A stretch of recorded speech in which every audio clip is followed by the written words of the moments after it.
বাবার সঙ্গে বিরোধের জেরে প্রতিবেশী বাবু শেখের হাতে 7 বছর বয়সী শিশু জান্নাতুল নিসা ইরার ওপর চরম সহিংসতা চালানো হয়েছে। পুলিশ সূত্রে জানা গেছে, গত 1 মার্চ সকালে শিশুটিকে চকলেটের লোভ দেখিয়ে চট্টগ্রামের সীতাকুণ্ড ইকো পার্কে ডেকে নেওয়া হয়। পরে ধর্ষণের চেষ্টা চালানোর সময় শিশুটি চিৎকার করলে অভিযুক্ত ছুরি দিয়ে গলা কেটে মৃত ভেবে পার্ক থেকে পালিয়ে যায়।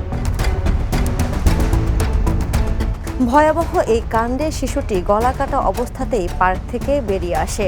পরে চিকিৎসাধীন অবস্থায় চট্টগ্রাম মেডিকেল কলেজ হাসপাতালে মঙ্গলবার ভোরে তার মৃত্যু হয়।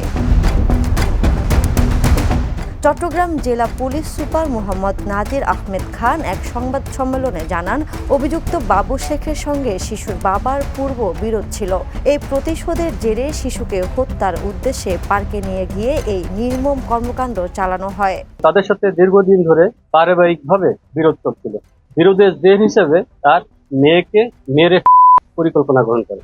পুলিশের তদন্তে জানা যায়, বাসা থেকে পার্ক পর্যন্ত একাধিক সিসিটিভি ফুটেজে অভিযুক্তকে শনাক্ত করা হয়। মঙ্গলবার দুপুরে কুমিরা থেকে তাকে গ্রেপ্তার করা হয়। ঘটনার স্থল থেকে আলামত উদ্ধার করা হয়েছে। চমেক পরিচালক ব্রিগেডিয়ার জেনারেল তসলিম উদ্দিন জানান, রিপোর্ট হাতে এলে ধর্ষণের বিষয়টি নিশ্চিত করা সম্ভব হবে। এই ঘটনায় চট্টগ্রামে ভয়, শোক ও ক্ষোভ সৃষ্টি হয়েছে। শিশুদের নিরাপত্তা এবং পারিপার্শ্বিক হেফাজতের গুরুত্ব আবারও উঠে এসেছে। Desk report, the news.